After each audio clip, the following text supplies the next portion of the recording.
Zdi se, kot bi se vreme zarotilo in hotelo malce pokvariti današnjo svečano priliko. Toda, če smo pravični, moramo dati priznanje tudi dežju. Življenje daje nam živim bitjem in ne nazadnje je ozenel prato, ki smo jo posejali okrog novega vrtca, kateremu je namenjena tudi današnja slovesnost. Kar pa je najvažnejše, za vsakim dežjem posije sonce in zagotavljam vam, da bodo vaši obrazi žareli ob današnjem čudovitem nastopu naših malih nadebudežnov, še bolj pa, ko si bomo ogledali prostore, v katere so se čisto pred kratkim naselili malčki. V drugi dom, ki jim zagotavlja varnost, igro, učenje, nasmeh in stisk toplih rok vzgojiteljic, medtem ko so njihovi starši v službah. Vsega tega pa gotovo ne bi bilo brez entuzijastov, ki so verjeli v projekt, ga podprli in podpirali in najpomembnejše pomagali pridobiti ali vložiti denarna sredstva v gradnjo in opremo. Tistih, ki so vložili v projekt svoje znanje in delo ter naših vzgojiteljic, ki so nesebično pomagale urediti prostore, kateri so sedaj njihovo delovno okolje. Zatorej dovolite, da v imenu krajevne skupnosti in v svojem imenu v naši sredini pozdravim vse povabljene goste, vas, starše in vse otroke, ki bodo nekoč to trdno verjamem, tisto deblo, na katerem bodo rastle mlade veje.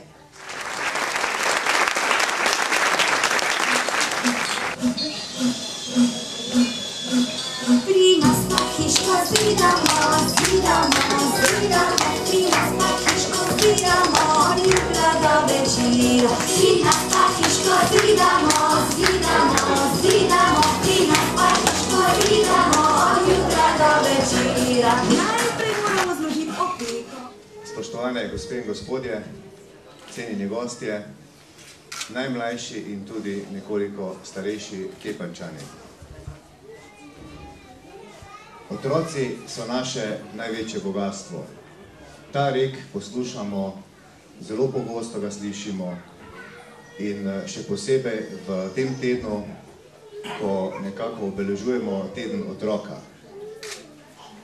In ob tem se človek mora vprašati, kako pa v praksi uresničujemo ta rek, ali se tega tudi držimo.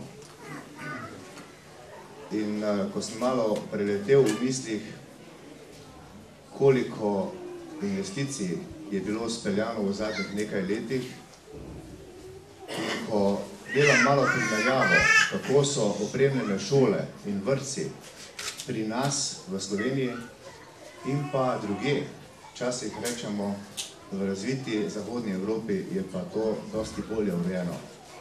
Pa ni, verjemite, ali pa pojdite pogledati.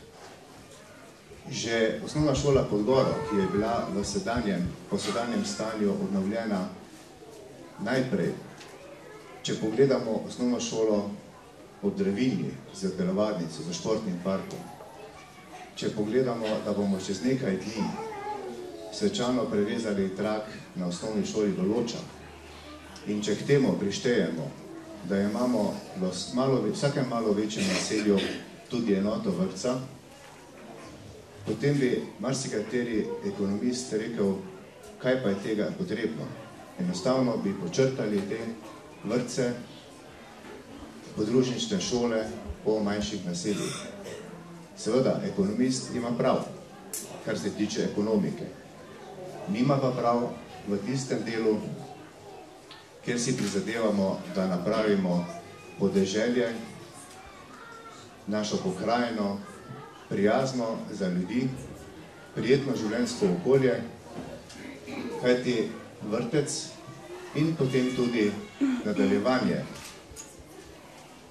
začetek osnovne šole pomeni tudi središče dogajanja, središče življenja, ne samo v dobesednem pomenu, ampak tudi v prenesenem. Gre za kulturno življenje v vasi na podeželju. In ravno zaradi tega je v lanskem letu dozorela odločitev, ko smo videli, da se v bistvu moramo nasloniti samo nase, da smo se odločili za podelitev stavbne pravice podjetju Marles Hiša prihodnosti z namenom, da zgradimo v vrtcu sodoben vrtec, v Tepanju sodoben vrtec, ki bo pomenil to, kar sem prej omenil. Začetek in pa v nadaljevanju v osnovni šoli tudi središče kulturnega življenja in jaz mislim, da je prav tako.